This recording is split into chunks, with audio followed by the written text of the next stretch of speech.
Assalamualaikum warahmatullahi wabarakatuh. Salam jumpa Prodi Fakultas Ilmu Sosial dengan saya Meliana Damayanti. Ini udah di pertemuan ke-13 dan bahasan untuk kali ini terkait ilmu pengetahuan teknologi dalam Islam. Saya hanya membuat 10 slide, jadi lebih ringkas dibandingkan materi-materi sebelumnya, tetapi nanti akan saya berikan tugas yang sedikit lebih berat gitu ya dibandingkan tugas-tugas sebelumnya. Baik, kita langsung lanjutkan saja. Saya persilahkan teman-teman untuk berdoa di posisinya masing-masing sebelum kita mulai dengan materi kali ini. Bismillahirrahmanirrahim. Jadi paling tidak ada 4 hal yang ingin saya sampaikan dalam pembicaraan terkait ilmu pengetahuan dan teknologi dalam Islam. Ya, ada konsepnya, kemudian integrasi iman, ilmu dan amal. Jadi harus ada keserasian antara iman, ya kita mengakui bahwa Islam sebagai agama kita, kemudian juga ilmu, pengetahuan yang kita gali, baik ilmu alat untuk kita, ilmu alat itu artinya ilmu yang dasar yang kita gunakan untuk memahami agama, maupun ketika ilmu itu terkait dunia untuk kita bisa mengaplikasikan di dunia, dan juga nanti terkait amal atau praktek dari keimanan kita dan juga dari keilmuan kita. Kemudian juga konten, keutamaan orang berilmu, kewajiban, batasan, dan juga derajat orang berilmu, serta yang terakhir adalah tanggung jawab ilmuwan gitu ya terhadap alam semesta. Nah, secara umum Islam itu memandang ilmu pengetahuan dan menjadikan kunci untuk memimpin peradaban. Jadi kalau teman-teman lihat sejarah Islam gitu ya, di berbagai buku yang bisa kalian baca, itu kunci yang kita bisa amati dari perjalanan sejarah Islam maupun kejayaan Islam itu adalah kemajuan dia saat itu ya Islam untuk memimpin dunia itu dengan ilmu pengetahuan dan juga pemahaman terkait bahasa ya, pemahaman terkait hukumnya gitu ya. Nah, semakin dia dekat dengan ilmu pengetahuan dan juga terkait agamanya, semakin dia bisa menaklukkan dunia ini gitu ya. Seperti juga dalam wahyu yang pertama yang diturunkan Allah, yaitu dalam Al-Alaq gitu ya. Ayat pertamanya kan itu menyebutkan Iqra gitu ya. Dari banyak tafsir itu menyebutkan tidak hanya membaca secara tulisan saja, tetapi juga mampu membaca terkait ayat-ayat kauniyah, ayat-ayat alam semesta yang ada gitu ya, misalnya langit dan bumi gitu ya, keberadaan siang dan malam, kemudian adanya tumbuhan hijau gitu ya, adanya tumbuhan, adanya hewan, adanya manusia, dan itu menjadi bagian dari umat manusia terutama orang Islam untuk mampu terus belajar gitu ya dari apa yang ada di sekitarnya. Kemudian Nabi Rasulullah Muhammad juga membimbing semua sahabatnya menjadi pencinta ilmu gitu ya. Seraya berkata gitu ya, satu bab ilmu yang dipelajari seseorang adalah lebih baik daripada dunia dan segala isinya. Maka itu dorongan untuk belajar gitu ya, belajar ilmu-ilmu yang baik gitu ya, bukan ilmu sihir, bukan ilmu hitam gitu ya. Itu adalah dorongan yang diberikan gitu ya, motivasi yang Allah berikan, juga Rasul berikan kepada kita kaum muslimin untuk terus memacu diri agar menjadi pribadi yang terus lebih baik dan terus menjadi orang yang lebih baik. Kemudian Islam juga memperhatikan pentingnya ilmu pengetahuan, kemudian teknologi dan seni dalam kehidupan manusia. Jadi kalau misalnya teman-teman lihat perjalanan sejarahnya gitu ya, kemampuan perang kaum muslimin juga terkait taktik perangnya gitu ya. Jadi kalau teman-teman tertarik dengan perpolitikan juga harus mempelajari bagaimana diplomasi yang digerakkan gitu ya oleh orang-orang Islam agar bisa menyebarkan Islam sampai hampir seluruh dunia gitu ya, sudah merasakan ataupun mendapatkan atau memahami ataupun didakwai gitu ya terkait Islam ini ya. Kemudian martabat manusia selain ditentukan oleh ibadahnya juga kemampuan dia dalam mengembangkan ilmu pengetahuan dan teknologi serta seni. Jadi kalau kondisi sekarang itu kan kita sedang dihadapi oleh pandemi COVID-19 gitu ya, coronavirus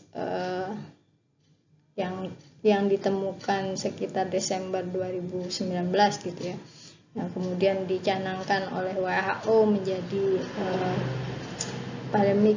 sebuah pandemik itu menyebar secara luas gitu ya, hampir di seluruh negara. Nah, kemampuan kaum muslimin untuk mencari tahu gitu ya, bagaimana penyembuhan corona ini itu sebagai bagian gitu ya dari pengembangan ilmu dia. Bahkan Menteri Pendidikan dan Kebudayaan itu dalam beberapa hal itu mendorong gitu ya peneliti-peneliti muda Indonesia untuk menemukan bagaimana caranya baik secara obat, baik secara treatment gitu ya, bagaimana untuk segera memberikan perbaikan agar corona ini tidak menyebar begitu luas gitu ya, bisa ada penyembuhan lah gitu, dicari alat penyembuhannya. Walaupun kalau secara medis itu biasanya percobaannya butuh 1 tahun ke depan gitu ya untuk tahu ini efektif atau tidak, seperti yang dilakukan oleh Universitas Unair.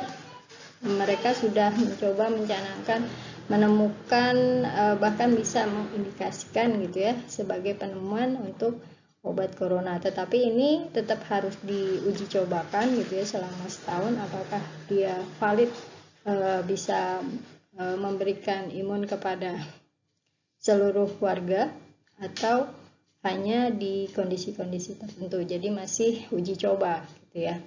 Kemudian selanjutnya Allah Subhanahu wa taala juga menyatakan bahwa hanyalah orang-orang berilmu yang takut kepada Allah. Karena saking tawaduknya gitu ya, saking taunya bahwa semakin orang berilmu itu mereka semakin tahu bahwa ilmunya itu enggak banyak gitu ya. Tidak ada hak kesombongan dalam diri mereka. Bahkan dalam surat Al-Fatir ayat 28 disampaikan, dan demikian pula di antara manusia, binatang-binatang melata dan binatang ternak ada yang bermacam-macam warnanya dan jenisnya. Sesungguhnya yang takut kepada Allah di antara hamba-hambanya hanyalah ulama. Sesungguhnya Allah Maha Perkasa dan lagi Maha Pengampun. Bahkan dalam penciptaan manusia itu malaikat pernah mengatakan bahwa manusia hanya akan menciptakan kerusakan dan perumpamaan darah atau pertumpahan darah di muka bumi. Allah kemudian membuktikan keunggulan manusia daripada malaikat dengan kemampuan manusia menguasai ilmu pengetahuan. Manusia dapat mengeksplorasi kekayaan alam yang diberikan oleh Allah Subhanahu wa taala.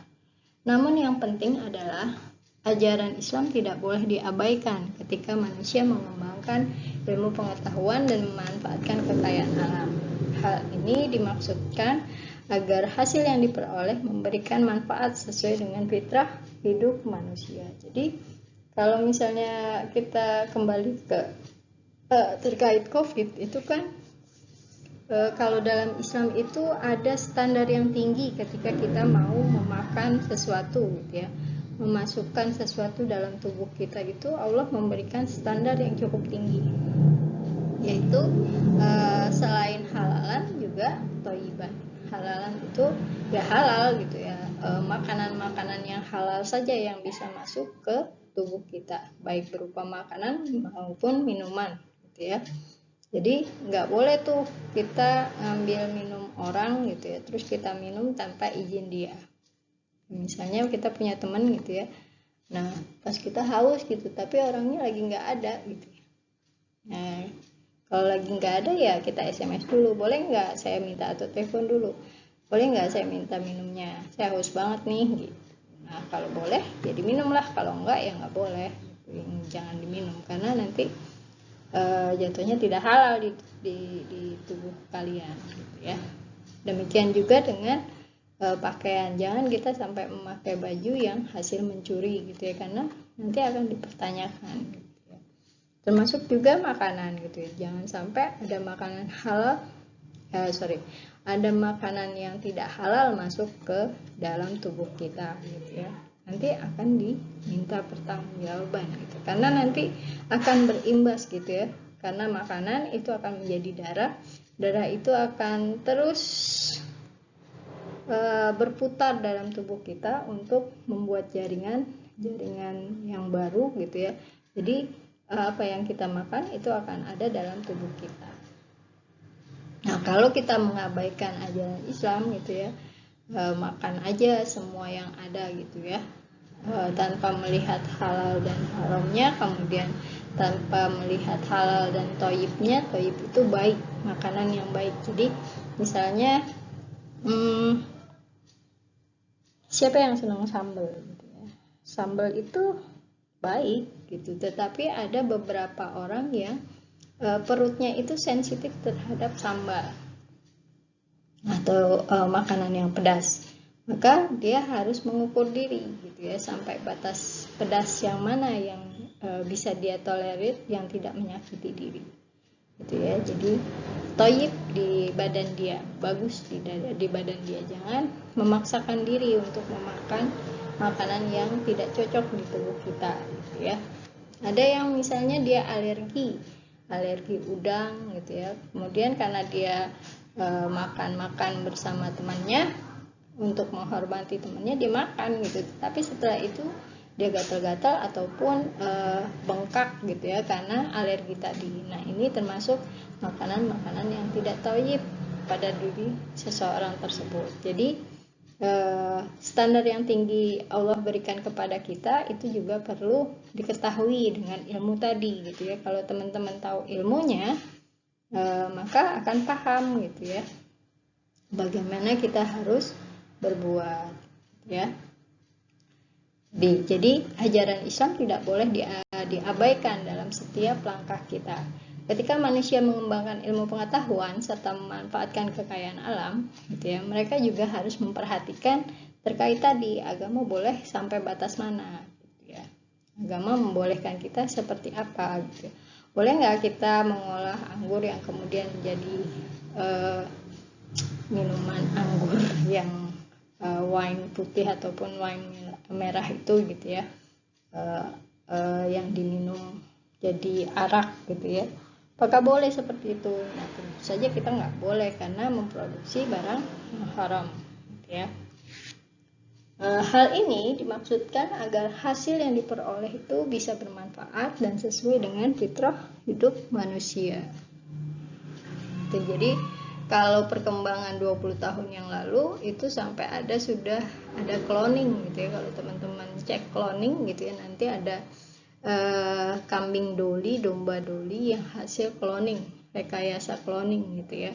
Jadi dia hanya diambil dari sel tertentu, bukan dari inseminasi buatan atau bukan dari reproduksi gitu ya, ketemunya sel jantan dengan sel betina, bukan, tetapi dari rekayasa genetika sampai dihasilkan sebuah atau seekor domba yang baru dari hasil rekayasa tanpa inseminasi gitu, tanpa pembuahan. Nah, ini perkembangan yang bagus gitu ya dalam ilmu pengetahuan, tetapi ini nggak bisa diterapkan kepada manusia. Dalam kondisi apa kita butuh menduplikat domba tanpa adanya proses inseminasi gitu ya. Kalau tanaman itu mungkin ya, jadi kalau anggrek itu ada nanti persilangan gitu ya. Jadi ada anggrek merah, kemudian anggrek bulan gitu. Gimana gabungkan dengan mereka gitu, gabungan antara jenis tanaman A dengan jenis tanaman B. Walaupun senyatanya gitu ya, kalau hasil diskusi saya dengan teman-teman yang dia berkecimpung di bidang genetika tanaman, itu kalau kita rubah sebuah genetika tertentu, itu misalnya anggrek, atau misalnya kita mau buah mangga dengan daging tebal, rasa manis, biji kecil gitu ya. Karena kalau mangga yang ada kan seringnya kayak misalnya harum manis gitu ya, dia harum manis gitu ya, dagingnya tebal tapi bijinya juga tebal gitu ya. Nah ini kan kita nggak mau gitu ya, tebal dagingnya ternyata bijinya juga tebal, jadi cari biji yang kecil. Nah untuk rekayasa ini perlu persilangan untuk bisa sampai hasil yang kita inginkan. Atau misalnya kita pengen jambu biji yang nggak ada bijinya, nah bingung ya. Jambu biji yang nggak ada bijinya gitu, itulah manusia pengen yang buah yang besar-besar tanpa biji gitu ya, seperti semangka tanpa biji gitu ya, dan lain-lain. Tetapi itu kalau untuk mengembalikan sampai bibit yang utama, bibit yang asli, original, itu harus mengembalikan sampai 7 turunan dari hasil persilangan itu, baru bisa kembali ke bibit asal. Nah makanya butuh kebijakan gitu ya, kebijaksanaan dari orang-orang gitu, manusia, untuk bisa mengembangkan ilmu pengetahuan. Jadi dia bisa dirubah menjadi sesuatu yang positif atau negatif, itu ya tergantung dari bagaimana manusia itu memahami sesuatu. Jika dia ingin bertakwa, apa yang dihasilkan adalah bagian dia bertakwa kepada Allah, maka hasilnya akan baik. Tetapi kalau dia hanya untuk misalnya untuk mendapatkan keuntungan yang banyak, saya buatlah semangka tanpa biji gitu, yang orang lebih tertarik membeli semangka yang manis tanpa biji, kulit tipis tetapi daging tebal ya, daripada saya beli yang biasa aja gitu, yang bijinya banyak, warna merah, manis gitu ya, kulitnya tebal ya, bukan dagingnya tebal tapi kulitnya tebal, seperti itu. Nah ini lahirnya Islam juga membawa manusia pada sumber pengetahuan lain dengan tujuan baru. Misalnya lahirnya tradisi intelektual induktif dalam surat Al-Fusilat, A'udzubillahi minasyaitonirrajim, sanurihim ayatina fi afaqi wa fi anfusihim hatta yattabayyana lahum annahul haqq gitu ya. Kami akan memperlihatkan kepada mereka tanda kekuasaan kami di segala wilayah bumi dan pada diri mereka sendiri, sehingga jelas bagi mereka bahwa Al-Quran itu adalah benar. Awalam yakfi birabbika annahu ala kulli syai'in syahid. Tidakkah cukup bahwa sungguhnya Tuhanmu menjadi saksi atas segala sesuatu ya. Jadi sampai ada retorika gitu, tidakkah cukup bahwa sesungguhnya Tuhanmu menjadi saksi atas segala sesuatu. Nah, kata ilmu dalam berbagai bentuk terulang 854 kali dalam Al-Quran. Kata ini digunakan dalam arti proses pencapaian pengetahuan dan objek pengetahuan sehingga memperoleh kejelasan. Ilmu adalah pengetahuan yang telah diklarifikasi, diorganisasi, disistemisasi dan diinterpretasi sehingga menghasilkan kebenaran objektif. Sudah teruji kebenarannya dan dapat diuji ulang secara ilmiah. Sementara istilah teknologi merupakan produk terapan dari ilmu pengetahuan melalui perekaciptaan, melalui sesuatu yang memenuhi kebutuhan atau kesejahteraan manusia. Dalam sudut pandang budaya, teknologi juga merupakan salah satu unsur budaya sebagai hasil penerapan praktis dari ilmu pengetahuan. Dalam surat Al-Mujadilah juga disampaikan Allah telah meninggikan orang-orang beriman di antaramu, ya'rifullah allazi aminu minkum wallazina utul ilmi darajati wallahu bima ta'maluna khabir. Ya, dan orang-orang diberi ilmu beberapa derajat dan Allah mengetahui apa yang kamu kerjakan.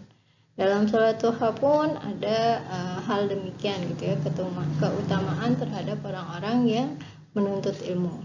Allah berikan dan barang siapa datang kepada Tuhannya dalam keadaan beriman lalu sungguh-sungguh beramal soleh, maka mereka itulah orang-orang yang memperoleh derajat yang mulia. Dalam pandangan Islam juga antara agama, ilmu, teknologi dan seni terdapat hubungan yang harmonis dan dinamis, yang terintegrasi, yang saling melengkapi, yang saling berkaitan satu yang sama lain dalam satu sistem yang disebut dinul haq atau dinul Islam, yang di dalamnya terkandung 3 pokok utama, yaitu akidah, syariah, dan akhlak, yang bisa juga diartikan sebagai iman, ilmu, dan amal soleh atau ihsan. Ruang lingkup dinul Islam meliputi rukun Islam, rukun iman, ihsan. Ihsan merupakan masalah pengabdian, ketaatan terhadap Allah dan Rasulnya dan sesama makhluk. Ibadah am, ibadah umum, atau setiap ibadah termasuk dalam ihsan yang menumbuhkan takwa, keikhlasan, dan kesadaran. Ini adalah contoh yang bisa saya berikan. Nanti tugasnya untuk teman-teman adalah mencari cendekiawan muslim, gitu ya. Paling tidak 5 cendekiawan muslim yang harus teman-teman buat sebagai tugas nanti LKM-nya, gitu ya, di pertemuan kali ini. Saya contohkan Ibnu Al-Haytham, gitu ya, adalah seorang tokoh Islam yang berpengaruh di dunia teknologi. Ilmuwan ini menciptakan teknologi optik yang bisa digunakan pada perangkat kamera. Jadi terutama yang di kamera, gitu ya. Ibnu Haytham ini menemukan optiknya, gitu ya, bahwa di dalam kamera itu ada lensa yang bisa digunakan sebagai dasar perangkat kamera. Yang ini juga kemudian menjadi dasar penemuan orang-orang barat, gitu ya. Tapi yang terkenal orang baratnya, karena tulisan bahasa Inggris itu lebih mudah dipahami oleh ilmuwan sekarang maupun masa lalu, gitu ya. Karena penggunaan bahasa Inggris lebih banyak dibandingkan penggunaan bahasa Arab. Kemudian Abbas bin Firnas itu orang yang pertama kali membuat konstruksi alat yang bisa terbang, ya, jadi yang kayak gantole itu, ya. Nah, kemudian dia menerbangkannya di daerah Cordoba, Spanyol, ya. Jadi Abbas bin Firnas. Sekiranya itu yang ingin saya sampaikan. Seperti yang saya sampaikan tadi, jika ada yang belum paham, kita buka atau kita diskusikan dalam wadah forum. Kemudian nanti jangan lupa tugasnya diperhatikan, gitu ya, bahwa saya minta penjelasan terhadap contoh dan penjelasan terhadap 5 tokoh ilmuwan yang ada, ilmuwan muslim, gitu ya, yang ada sama ini, ya. Baik, itu saja yang ingin saya sampaikan. Kita akhiri. Assalamualaikum warahmatullahi wabarakatuh.